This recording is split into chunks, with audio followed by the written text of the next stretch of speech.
പൂക്കി എന്ന് പറയുന്ന ഒരു മുഖ്യമന്ത്രി നമുക്കുണ്ട്. യങ്സ്റ്റേഴ്സിന്റെ മുഖ്യമന്ത്രി എന്നാണ് പറയുന്നത്. യങ്സ്റ്റേഴ്സിന്റെ ഭാവിയെ അദ്ദേഹം ആത്മാർത്ഥമായി കാണുന്നെങ്കിൽ, അദ്ദേഹം അഭിനയിക്കുന്ന ആളല്ലെങ്കിൽ, അദ്ദേഹത്തിന് അഭിനയമല്ല, അദ്ദേഹം ജീവിതമാണ് അദ്ദേഹം ലക്ഷ്യം വെക്കുന്നതെങ്കിൽ, ഈ യങ്സ്റ്റേഴ്സിനെ തകർക്കുന്ന ആളെ ഇമ്മീഡിയറ്റ് ആയിട്ട് 24 മണിക്കൂർ കൊണ്ട് പോലീസ് നിയമത്തിന്റെ മുന്നിൽ കൊണ്ടുവരും.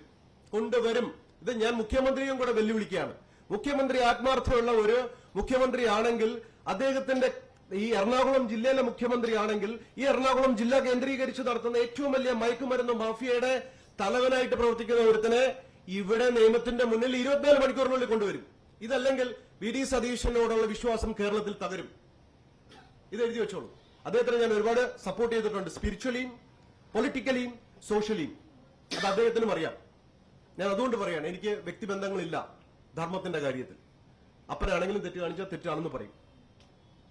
സോ നിങ്ങളെടുത്ത ഇനിഷ്യേറ്റീവ്, മാധ്യമങ്ങളെടുത്ത ഇനിഷ്യേറ്റീവ് വളരെയധികം അഭിനന്ദനം അർഹിക്കുന്നതാണ്. അതുപോലെ തന്നെ പത്മനാഭസ്വാമി ക്ഷേത്രത്തിലെ 550 കോടിയുടെ സ്വർണം, രത്നങ്ങൾ അതിന് തട്ടിക്കൊണ്ടുപോയ കൊട്ടാരവുമായി ബന്ധപ്പെട്ടവരുടെ വിവരങ്ങളും ഞാൻ ഇതുപോലെ ഇതിനു മുമ്പ് പറഞ്ഞിട്ടുണ്ട്.